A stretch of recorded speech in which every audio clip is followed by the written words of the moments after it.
Kembali bersama kami di iNews Prime pemirsa, calon presiden nomor urut 3 Ganjar Pranowo telah siap menghadapi debat ketiga Pilpres yang akan digelar 7 Januari 2024. Debat ketiga itu mengangkat tema pertahanan, keamanan, hubungan internasional, dan geopolitik.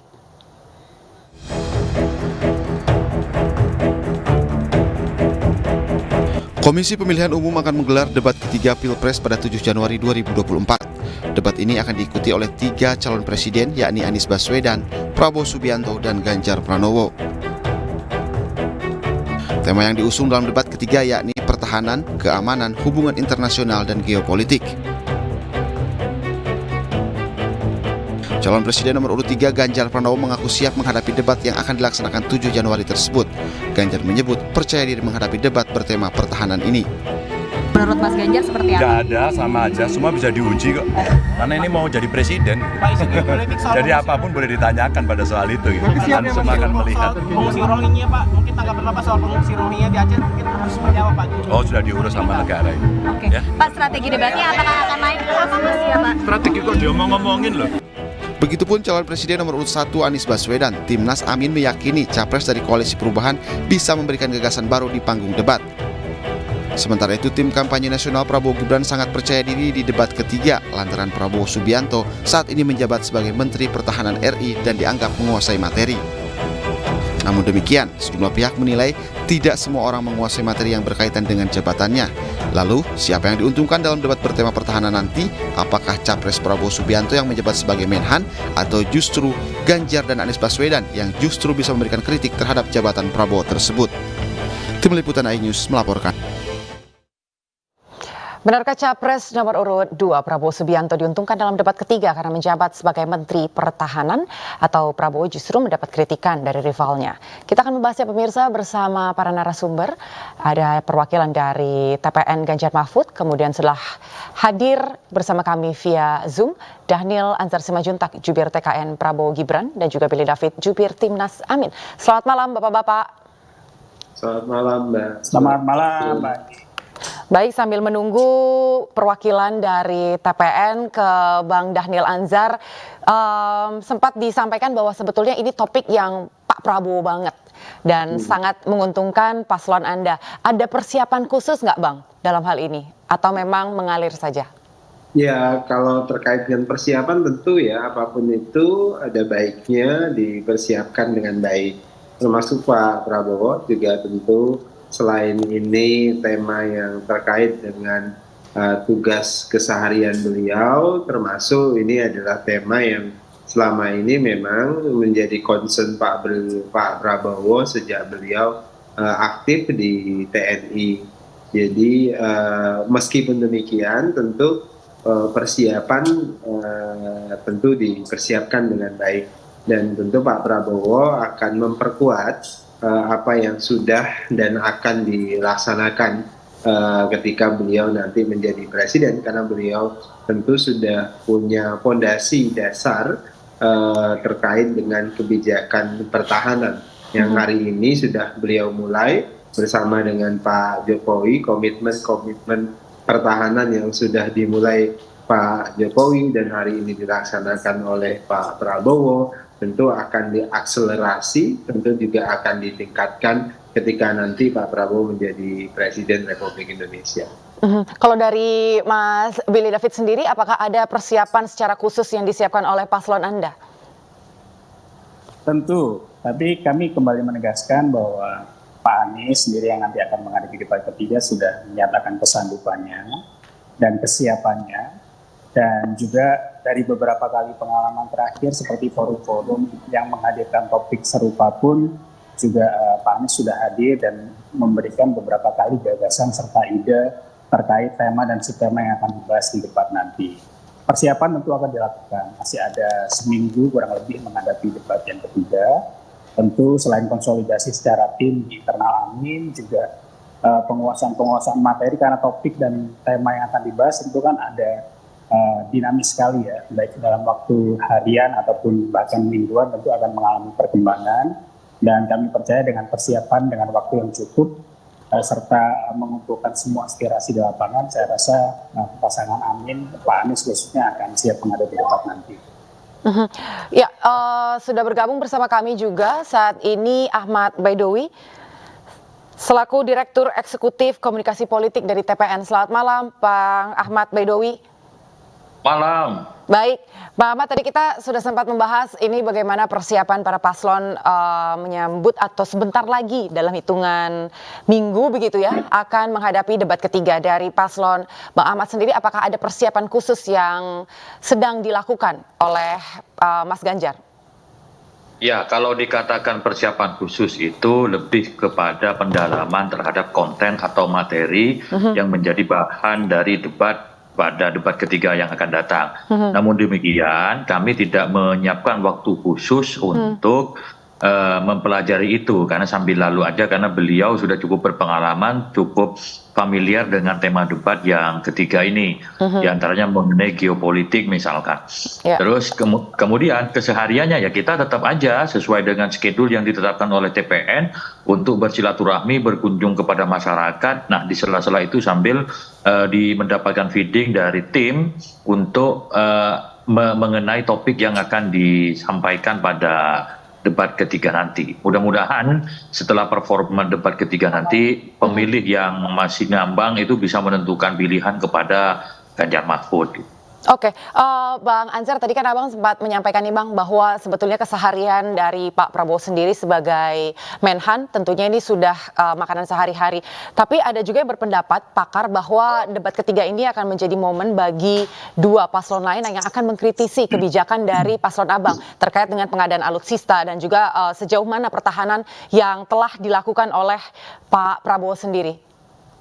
Ya, itu hal yang wajar memang, karena memang Pak Prabowo terkait dengan pertahanan, beliau ruling person begitu terkait dengan isu-isu pertahanan dan sekarang sedang mengelola pertahanan. Jadi hal yang wajar kalau kemudian Pak Prabowo misalnya menjadi sasaran tembak begitu, atau jadi sasaran kritik, dan itu hal yang wajar saja, dan tentu porsi Pak Prabowo adalah porsi kerja, porsi menunjukkan apa yang sudah dan akan dilaksanakan dengan baik, dan tentu Pak Prabowo memiliki pemahaman yang sangat detail dan mendalam terkait dengan pertahanan negara, geopolitik dan geostrategis, karena selama ini salah satu hal yang advance dan berkembang baik, maju di pemerintahan Pak Jokowi pada hari ini itu adalah salah satunya adalah pertahanan, kemudian diplomasi pertahanan kita terkait dengan geopolitik dan geostrategis. Dan Pak Prabowo berhasil memerankan diri seperti ungkapan Bung Hatta dulu, mendayung di antara dua karang terkait dengan situasi geopolitik dan geostrategis kita, dan tetap menempatkan Indonesia sebagai negara non-blok. Kita tidak ikut fakta pertahanan manapun, dan kita tetap berdiri di tengah terkait dengan kondisi geopolitik dan geostrategis. Kita tidak mau ditarik ke salah satu fakta pertahanan. Dan suara yang selalu kita kedepankan itu adalah suara perdamaian di satu sisi. Di sisi lain memang komitmen Pak Prabowo dan Pak Jokowi itu adalah memperkuat alutsista, memperkuat postur pertahanan kita. Oke, kalau dari Mas Billy sendiri, apa yang paling disoroti dari paslon Anda? Kalau tadi Bang Anzar menyampaikan bahwa menyoroti diplomasi pertahanan, politik Indonesia, dan juga alutsista dan lain sebagainya, ini akan diamplifikasi nanti pada saat debat. Kalau dari paslon Anda bagaimana Bang? Baik, secara substansi tentu bukan hanya kritik yang nanti akan dikedepankan. Selain gagasan, ide, dan juga data yang akan ditampilkan pada waktu debat ketiga nanti, tentu juga Amin selalu memegang prinsip bagaimana keadilan itu dan kesetaraan itu dihadirkan, termasuk juga keadilan dan kesetaraan dalam memandang isu pertahanan keamanan, kemudian geopolitik dan juga hubungan dengan ASEAN. Jadi nanti tentu patut kita tunggu apa saja nanti kejutan-kejutan yang akan disiapkan juga oleh Pak Anies, data-data yang ditampilkan, termasuk juga kritik yang nanti akan ditampilkan ataupun dialamatkan ya kepada pemerintahan yang sekarang. dan juga nantinya pasti kritik yang sifatnya substantif, bukan personal ataupun kritik yang sifatnya akan menjatuhkan satu dengan yang lain. Karena semua orang tentu akan menunggu debat ketiga sebagai bagaimana paslon melihat 3 subtema yang akan dibahas juga merupakan bagian penting dari bagaimana paslon memandang visi misi terhadap 3 subtema tersebut. Ya, kalau dari Bang Ahmad sendiri, saya sempat membaca dari beberapa informasi lain bahwa paslon Anda memang sangat menyoroti posisi Indonesia di ASEAN untuk lebih optimal nantinya. Apa yang kira-kira di-highlight dari Mas Ganjar, Bang Ahmad? Ya, kita kan sebagai anggota G20 di antara negara ASEAN ini tentu Indonesia itu harus yang lebih unggul. Dan target kita kan tidak hanya di ASEAN sebenarnya. Terkait dengan tema pertahanan, keamanan, hubungan internasional dan geopolitik, Pak Ganjar Pranowo menunjukkan sikap yang tegas dan tidak abu-abu dan tidak ragu-ragu. Contoh, terkait dengan konflik di Israel dan Palestina, sedari awal Pak Ganjar menegaskan menolak kedatangan Israel dalam peserta World Cup Under-20. Walaupun waktu itu penuh resiko politik, bahkan dibully gitu. Itu menunjukkan konsistensi sikap kita, pemerintah Indonesia sejak pertama kali merdeka, dan sampai sekarang masih mengakui kedaulatan Palestina. Maka kemudian ketika kami menolak Israel dan yang lain mungkin pada diam, baru belakangan apa sikap konsistensi Pak Ganjar itu mendapat dukungan luas dari publik. Mereka yang peduli terhadap penderitaan warga Palestina. Nah, itu kan kesesuaian antara perkataan dan perbuatan. Nah, selebihnya terkait dengan pertahanan dan keamanan tentu sebagai kelanjutan dari pemerintahan Joko Widodo, maka hal-hal yang baik akan kami lanjutkan. Tapi sebaliknya ada hal-hal yang kurang tepat, itu pasti kita perbaiki. Namun demikian, kita bukan dalam konteks untuk memojokkan person-person, tetapi bagaimana perbaikan sistem ketatanegaraan kita ini agar penataan di bidang pertahanan, keamanan, hubungan internasional dan geopolitik itu bisa membuat Indonesia lebih gagah di mata internasional. Ya, dan juga nantinya akan kita tanyakan terkait dengan format debat ketiga. Namun ini sebelumnya kita akan menyaksikan terlebih dahulu pemirsa bagaimana Komisi Pemilihan Umum memutuskan debat ketiga capres hanya akan menggunakan 1 mikrofon. Dan tidak hanya itu, KPU juga memperbolehkan menggunakan singkatan asal menyertakan kepanjangannya.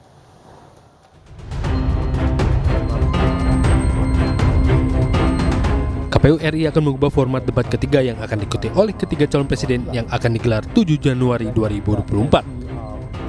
KPU memutuskan hanya akan menggunakan 1 mikrofon dan akan dipasang di setiap podium pada debat berikutnya. Keputusan itu diambil berdasarkan kesepakatan bersama perwakilan setiap pasangan calon dalam pertemuan evaluasi debat kedua di KPU Rabu kemarin. Pengguna 1 mikrofon ini dianggap efektif mengurangi peluang bagi capres meninggalkan podium selama debat, seperti yang dilakukan cawapres Gibran Rakabuming Raka di debat kedua. KPU juga menjelaskan pada debat kedua cawapres menggunakan 3 mikrofon sebagai antisipasi jika salah satu mikrofon mengalami kerusakan. Selain masalah mikrofon, masalah pengguna singkatan saat debat cawapres juga menjadi evaluasi saat debat kedua. Namun demikian, KPU tidak melarang penggunaan singkatan saat debat asalkan capres-cawapres menyertakan kepanjangan dari akronim tersebut.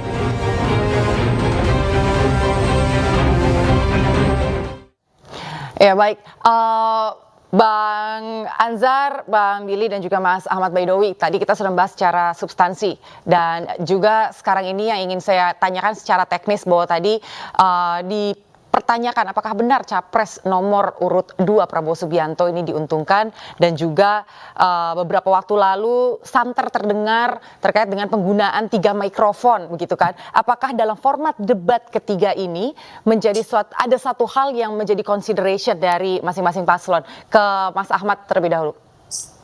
Ya, apapun sistem yang diterapkan oleh KPU, termasuk juga kesepakatan yang dibikin oleh KPU bersama tim pemenangan 3 paslon, itu dalam konteks untuk perbaikan mekanisme debat ke depan, supaya tidak ada prasangka ataupun ada upaya untuk mempermalukan dan semacamnya. Contoh misalkan, ketika penggunaan 3 mikrofon, itu kan kemudian berikutnya muncul di media sosial info yang tidak jelas bahwa ada yang bisik-bisik lah, ada yang seperti apa. Nah, hal seperti itu kan perlu diperbaiki. Terima kasih kalau kemudian KPU meminimalisir itu supaya tidak terjadi pemberita hoax setelah itu. termasuk juga kaitan dengan singkatan-singkatan seperti kami sampaikan di awal, ya kan singkatan-singkatan itu seringkali kita juga tidak lupa ngerti maksudnya. Contoh terkait dengan ekonomi Islam, SGI apa itu, HI.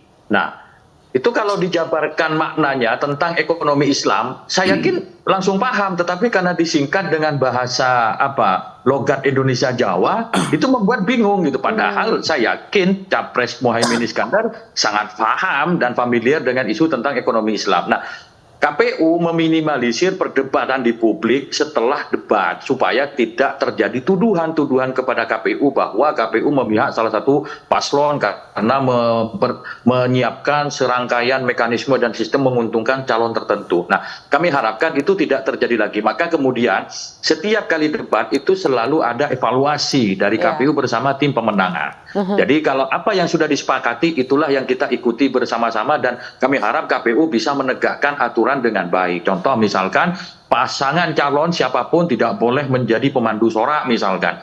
Itu harus tertib gitu. Yang seperti itu harus ditegakkan. Dan kami harapkan mekanisme yang sudah kita sepakati itu ditegakkan dan diterapkan dan dipatuhi oleh semua pasangan calon.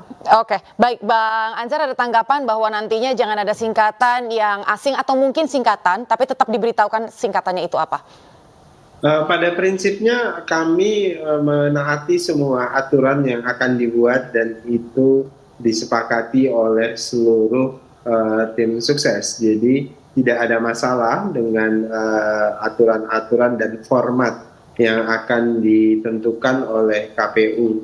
Yang jelas selama itu disepakati oleh seluruh kandidat, tim sukses kandidat, tentu Pak Prabowo dan Mas Gibran punya kewajiban untuk mengikuti dan punya komitmen untuk taat pada aturan tersebut. Yang jelas apapun format yang akan disediakan dan akan dibuat oleh KPU, Pak Prabowo akan mengikutinya. Oke, baik, yang terakhir dari Mas Billy sendiri, tanggapannya seperti apa dengan teknis yang tadi sudah disampaikan oleh KPU untuk debat ketiga nanti formatnya? Baik, tentu pertama kita perlu mengapresiasi apa yang dilakukan penyelenggara, dalam hal ini KPU, terkait masukan-masukan yang disampaikan oleh paslon. Kan teknis seperti mikrofon, kemudian penempatan podium dan sebagainya, tentu KPU mendengar masukan-masukan dan evaluasi dari perwakilan masing-masing paslon, dan kita menghormati itu. Tentu ketika sudah disepakati semua perwakilan paslon, nantinya capres yang akan mengikuti debat ketiga tentu harus siap dengan segala konsekuensi ataupun kesepakatan yang sudah dari evaluasi. Tapi kami mempercayai bahwa apapun yang ditegakkan oleh KPU nanti juga akan dijalankan secara proporsional, secara sesuai ketentuan ketika debat berlangsung. Juga kami menyoroti tentu bagaimana ketegasan pembawa acara ataupun moderator yang nanti menjalankan tugas di debat ketiga.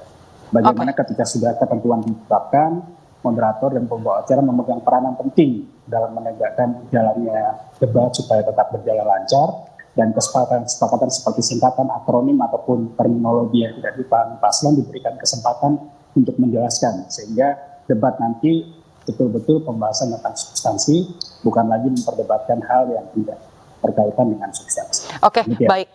Ya, baik. Kami akan menunggu bagaimana nantinya, mudah-mudahan betul-betul bisa menjalani komitmennya untuk menghadapi debat ketiga nanti sesuai format yang telah disepakati bersama, dan mudah-mudahan juga debat yang akan berlangsung nanti sesuai dengan substansi dan tentunya bisa mencerdaskan masyarakat dan juga pemilih. Terima kasih bagi para narasumber, kepada Bang Ahmad Baidowi selaku Direktur Eksekutif Komunikasi Politik TPN, Bang Daniel Anzar selaku Jubir TKN Prabowo Gibran, dan juga Bang Billy David selaku Jubir dari Amin. Selamat malam.